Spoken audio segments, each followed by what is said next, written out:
is Unapologetically Ashley, my podcast discussing topics such as dating, cooking, shopping, budgeting, and more, all with a disability. My goal is to show that, disabled or not, we are all the same, and while I may have a disability, it's not all of who I am. My name is Ashley, I'm 25 years old, and when I was born, the umbilical cord got wrapped around my neck 4 times with a knot, which cut off the oxygen to my brain, leaving me with a bunch of different disabilities, including CVI or cortical visual impairment, as well as a right hemiplegia, which is a type of cerebral palsy. Because I have both of these disabilities, oftentimes I can feel like an outsider, even within the disability community, like I'm trapped inside of a box. This can be quite isolating and lonely at times, and I can struggle with my disability, but at the end of the day, I'm just unapologetically Ashley. Hello and welcome to episode 7, Watching Television with a Disability. In this episode, I'm going to be talking about watching television and movies with a disability. We're going to be covering the movie theater or the cinema, as well as streaming and also a bit of filmmaking as well, talking about some of the struggles I've faced because of my vision impairment, and just talking about different things that I think the filming industry can do to make it a little bit easier for those who are visually impaired or for those who struggle to see what's on the screen, as well as for those who are completely blind, needing things such as an audio description, or even people who are deaf who need the subtitles. I'm going to be covering all of that in today's podcast episode. Going to the movies, so whether you call it a cinema or you call it a theater, depending on what you like to call it, like when you say you're going to the movies. Now, the reason I'm covering this first is because I don't have a lot to say about it, as there's not a lot you can really change when it comes to going to the movies. When you go into a cinema to watch a movie, there's not a ton that can change, especially for those who are blind or visually impaired.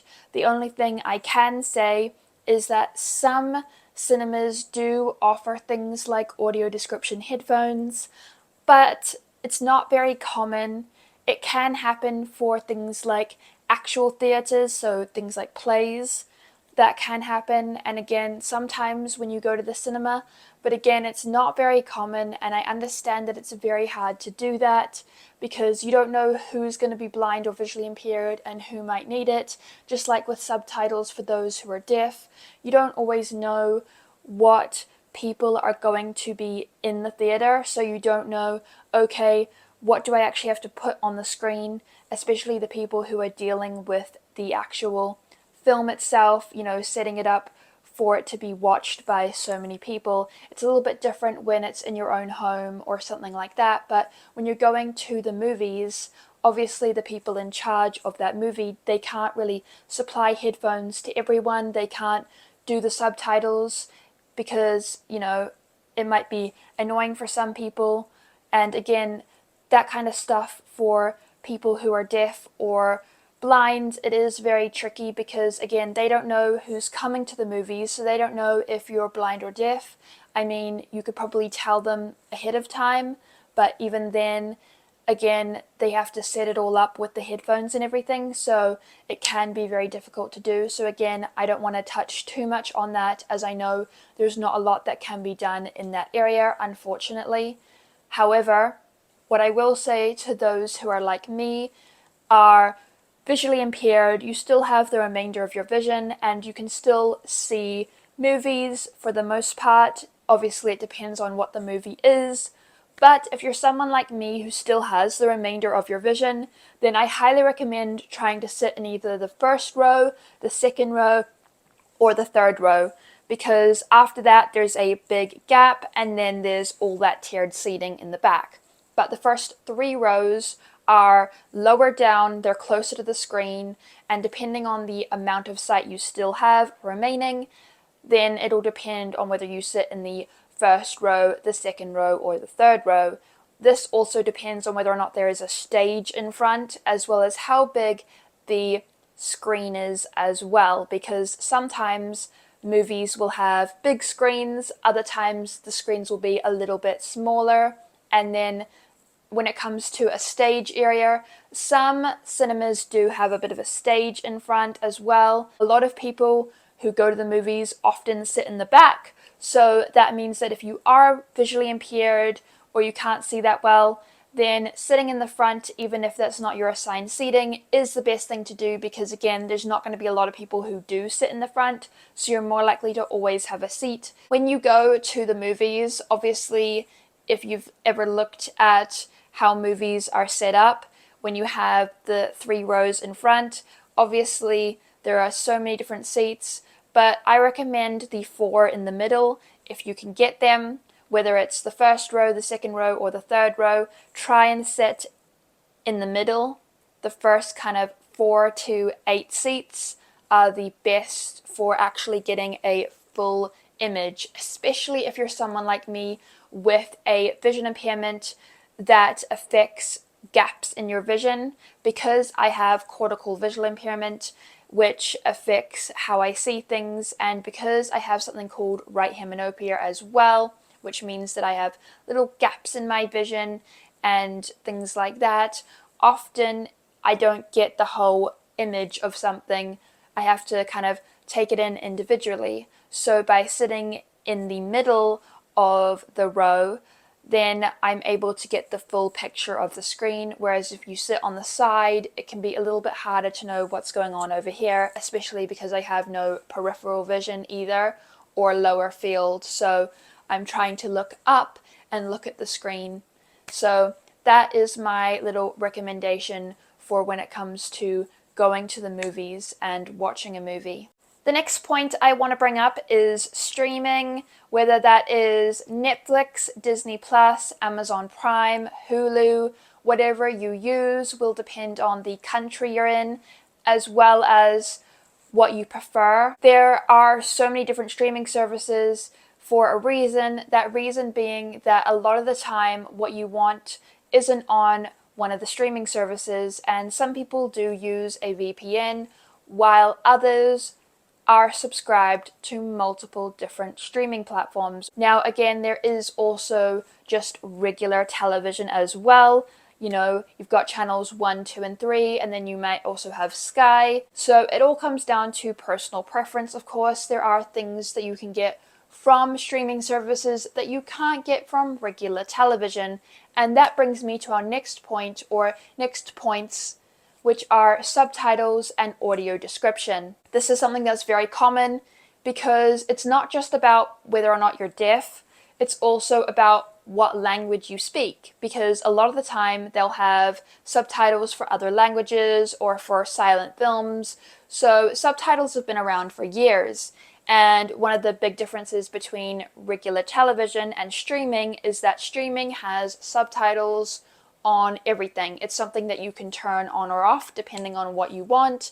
And it's great for those who are deaf, or for those who are, enjoying watching something that is a different language. For example, if you're someone who really loves watching telenovelas, but you speak English. So that's what the subtitles are for. But for those of us who are visually impaired or who are blind, when it comes to subtitles, obviously there isn't a lot that we can do about subtitles because we can't see them. Now, for those who are visually impaired or still have the remainder of your vision, it's going to depend on what type of vision impairment you have.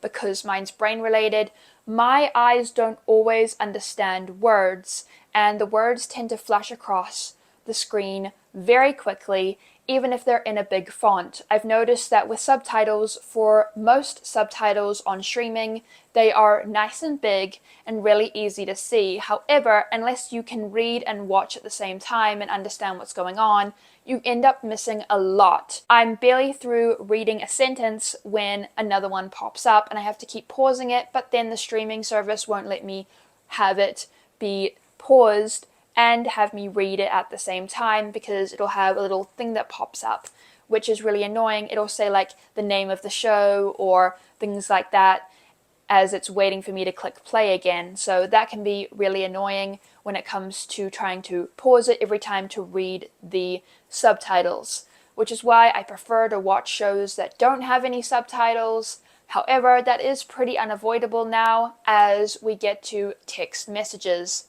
Now, it's very common for there to be words that pop up on the screen when characters travel to different places.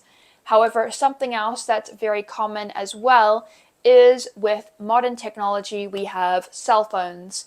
I don't know if you've noticed in the last 10 or so years, but a lot of the time now they will show people's cell phones, and in the last maybe 3 or 4 years, they have actual text messages popping up on the screen for you to read. And again, it is just like subtitles, trying to figure out what the characters are saying to each other. Sometimes they say their texts out loud, and when they do, I'm very happy because then I know what they're talking about. But a lot of the time they don't. But either way, any words on the screen for me are very difficult. Now I know it depends on the type of vision impairment you have, because I have to take in words individually, reading about one word at a time. Sometimes I can read a couple of words at a time if they're small words, but if they're big words, then I struggle, especially since I don't know what the words say. I learned words through hearing them, not through reading them because of my vision impairment. So a lot of words I might know, but don't know how to spell, which makes it really annoying when reading subtitles or even text messages. So that can be difficult for me, and I can find it kind of challenging. If you are someone who's completely blind, you will use voiceover pretty much religiously. That is always on your phone.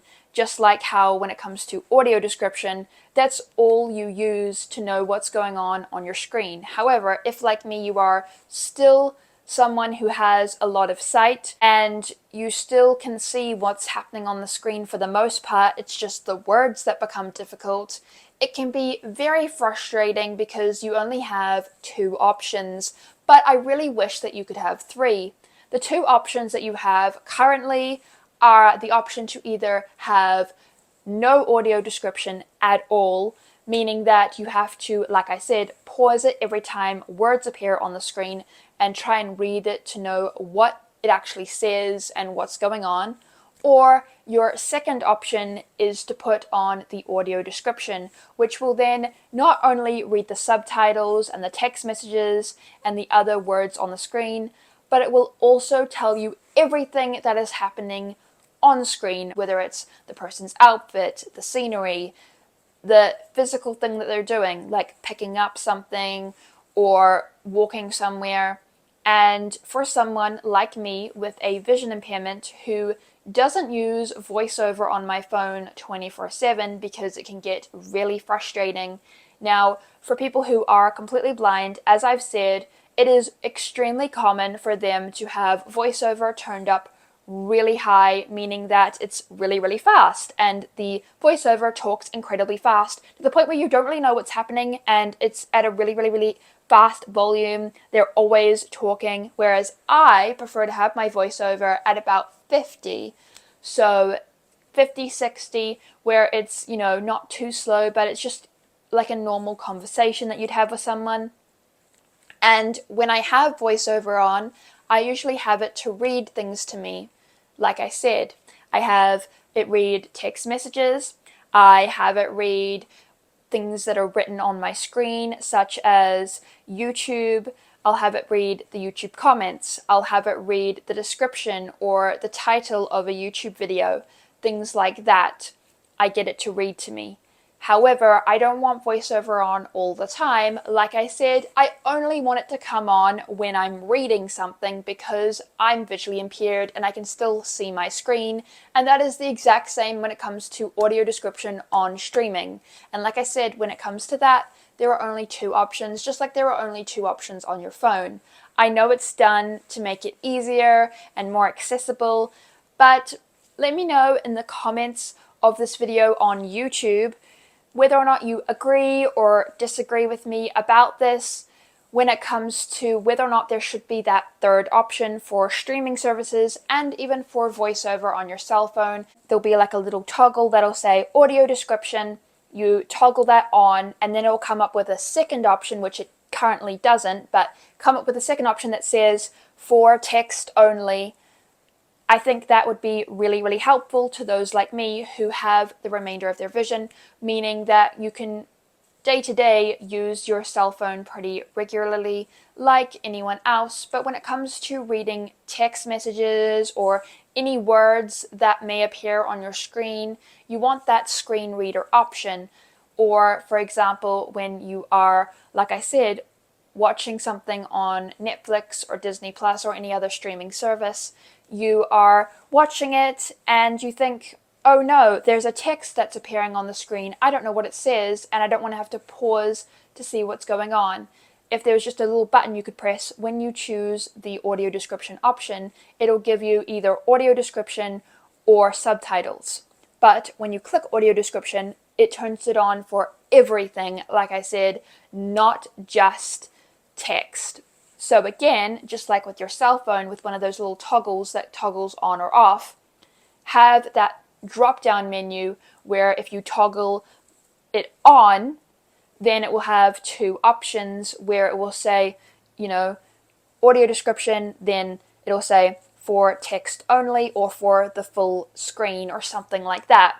And that would be very helpful because then I could just press the text only option and then it would only read aloud to me any text messages that appeared on the screen, any subtitles, any other bit of text that said London, for example. So I know, okay, London, it's in London. Or I know, okay, this is what they're saying to each other, like it's reading it aloud to me, but then as soon as there are no more subtitles, then it goes back to having nothing spoken. Same with text messages. It'll only start speaking as soon as text messages pop up on the screen. And I feel like that would be incredibly helpful to those who have the remainder of our sight. Even if you are fully sighted, the text on the screen does go very quickly and it can be hard to follow. So let me know, do you think there should be a third option when it comes to streaming, a little toggle that you can turn when you turn on audio description that just says text only, and it'll read subtitles, text that appears on the screen such as place names, and also text messages like texts that are happening between different characters. The final thing I want to bring up is obviously filmmaking. So when it comes to filmmaking, within the past maybe 5 to 10 years, they have really, really dark movies and really, really dark shows. And by dark, I don't just mean scary, I mean dark.